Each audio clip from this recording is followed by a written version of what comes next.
On a décidé cette année de mettre en place un cycle d'haltérophilie complet sur toute l'année, en partenariat avec le club d'haltérophilie de Nevers. Notre but, c'est de leur faire découvrir donc, les mouvements olympiques sur de l'arraché ou de l'épaulé jeté. Donc l'arraché consiste à prendre une barre du sol et de l'emmener directement au-dessus de la tête. Ces mouvements-là sont des mouvements de coordination, c'est-à-dire que ça exprime au niveau de l'athlète de savoir se placer, de pouvoir comprendre et coordonner le geste qu'il a à faire.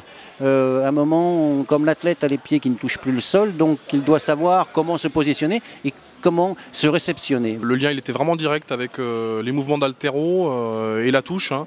Mais après on le retrouve vraiment dans la plupart des actions rugby, que ce soit sur le plaquage, le déblayage, la poussée en mêlée. On retrouve vraiment dans beaucoup d'actions de rugby ce qu'on fait travailler aux gamins dans l'haltéro là.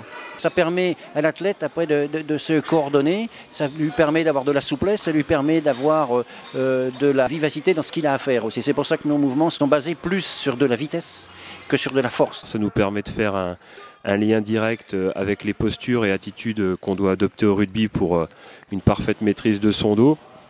Évoluer en toute sécurité et puis aussi en toute efficacité parce qu'on retrouve des postures similaires, semblables et le transfert mécanique se fait de la même façon. Donc c'est une activité complémentaire qui nous permet vraiment de faire des transferts notamment sur la touche mais sur toutes les attitudes du rugby d'aujourd'hui.